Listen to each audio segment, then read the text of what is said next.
Bonjour, ce diaporama sonore va vous permettre de découvrir l'ensemble des propositions de formation pour le premier et le second degré proposées par la direction de l'enseignement catholique du Var. Toutes les formations seront accessibles par un portail unique que nous allons présenter. Seule la première vignette sera destinée aux enseignants du premier degré. Ensuite, toutes les autres formations sont destinées aux enseignants du premier au second degré, de la maternelle au lycée. La première diapositive est donc destinée aux enseignants du premier degré. Il s'agit de développer l'activité physique tous les jours, de manière à pouvoir le faire sur place, sans se déplacer à l'extérieur, avec peu de matériel. Ensuite, pour ce qui concerne la grammaire et le vocabulaire, il s'agit d'intégrer les données des neurosciences et de la psycholinguistique dans l'activité que l'on conduit habituellement. Ceci pour le cycle 2 et le cycle 3. Et puis pour ce qui concerne les mathématiques, il s'agit de manipuler pour donner du sens aux nombres, ceci étant très important pour passer de la manipulation à la conceptualisation. À partir de là, toutes les diapositives concernent le premier et le second degré.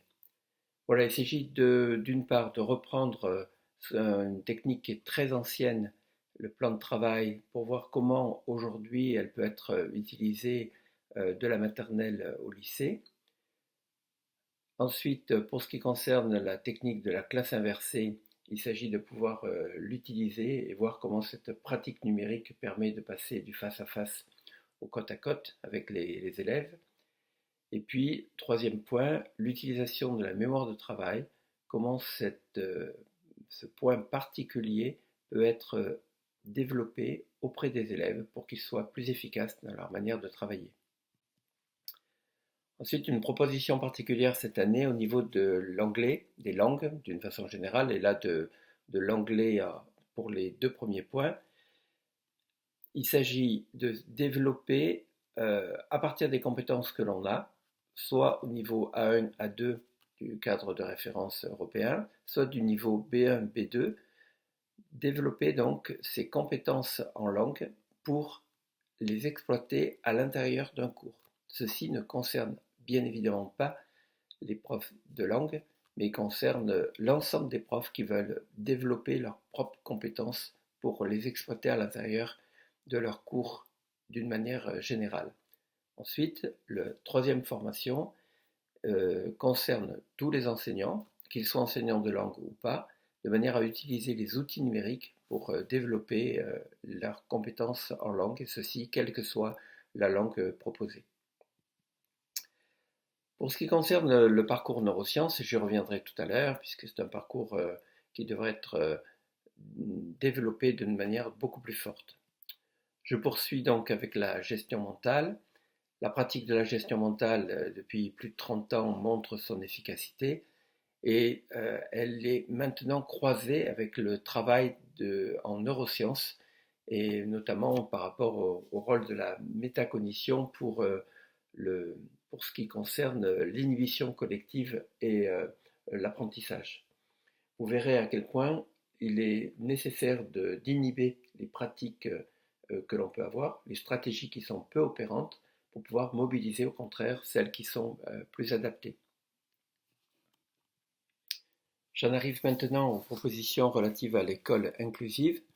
Depuis plusieurs années, il y a deux parcours qui sont un parcours d'initiation et un parcours d'approfondissement relatifs à l'école inclusive. Ces parcours durent 8 jours et ils permettent d'avoir un véritable approfondissement.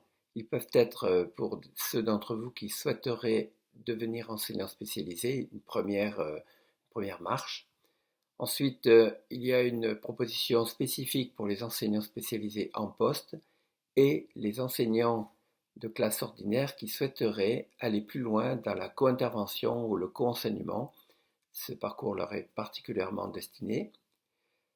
Un parcours plus léger par rapport au module 1 et module 2 dont je viens de parler, qui consiste à mieux connaître les ESS, le GEVASCO, tout ce qui tourne autour de l'accompagnement des élèves à profil particulier. Et ensuite, deux d'entrée particulière relative à la protection des publics fragiles et l'éducation affective, relationnelle et sexuelle. Ce parcours étant proposé par Catherine Renard et Magali Menu de la direction de l'enseignement catholique à Toulon. Pour terminer avec la présentation générale, le bilan d'orientation professionnelle en vue d'une éventuelle prise de responsabilité dans l'enseignement catholique, pour ceux qui s'interrogent sur une évolution professionnelle, c'est tout à fait le parcours qu'il faut pouvoir engager. J'en viens maintenant aux propositions relatives aux neurosciences affectives et sociales au service des apprentissages. Durant de nombreuses années, nous avons pu développer au sein des établissements des propositions concernant les neurosciences cognitives. Et là, nous allons voir ce que les neurosciences affectives et sociales peuvent apporter aux apprentissages. Les travaux affectives et sociales ont pu mettre en évidence ce que les pédagogues ont développé depuis de nombreuses années, à savoir qu'une attitude bienveillante et d'empathie vis-à-vis de l'élève est l'attitude la plus favorable au développement des capacités d'apprentissage. Elle permet de développer la curiosité au monde, aux autres, et c'est un levier pour l'apprentissage et l'évaluation des élèves. Ces outils permettent de mettre en œuvre le projet d'éducation globale que nous avons vis-à-vis de tous les élèves de nos établissements. Pour ce qui concerne l'intelligence émotionnelle, la formation permettra de comprendre le système émotionnel, son rôle dans l'équilibre de la personne et dans l'apprentissage, et permettra de développer des activités en fonction de la maturité des élèves. Pour ce qui est de la communication avec bienveillance, elle permettra de comprendre l'importance de la communication, de cette communication bienveillante, importance tant pour l'élève que pour l'apprenant. Elle permet de développer les émotions et d'utiliser les messages clairs et les ressorts de la communication non violente. Et elle permet de développer aussi l'écoute active. Pour ce qui est du sens à donner à l'évaluation, cela permet de s'approprier les mécanismes d'une évaluation positive et d'expérimenter les bienfaits pour l'élève, et vous le verrez également pour l'enseignant. Les formations neurosciences affectives et sociales ont des caractéristiques particulières. Des vidéos de présentation de ces formations vous seront proposées de manière à appréhender concrètement de quoi il s'agit. Elles ont un format court, elles durent 9 heures. Elles sont pour une part hors temps scolaire. Et puis elles sont à la fois en synchrone, en travail direct avec les formateurs, soit en classe virtuelle, soit en présentiel.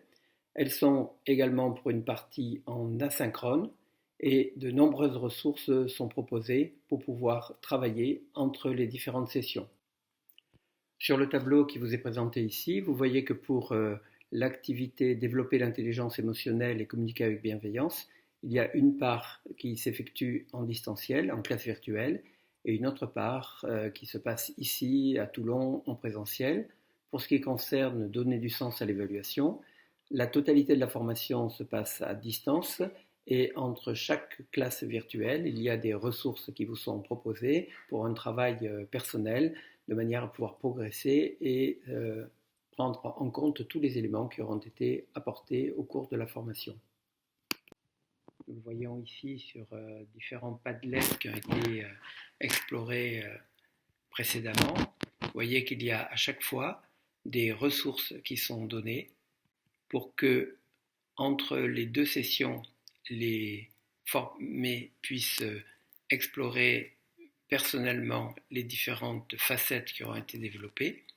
Et puis, elles permettent également de s'entraîner, d'avoir des quiz, de voir précisément où l'on en est par rapport aux éléments qui ont été abordés et communiquer avec les autres stagiaires pour progresser.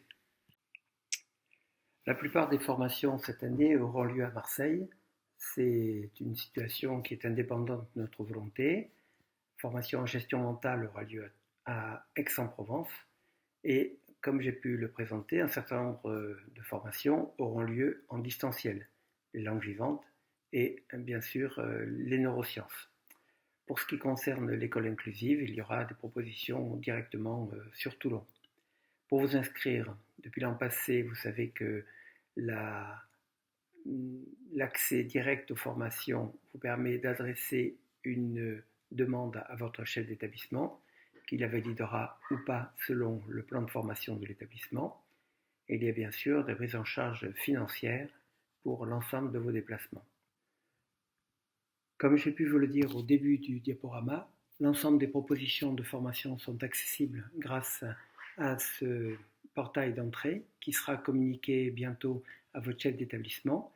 Tous les liens sont cliquables et vous pourrez ainsi découvrir précisément le contenu de chacune des actions de formation.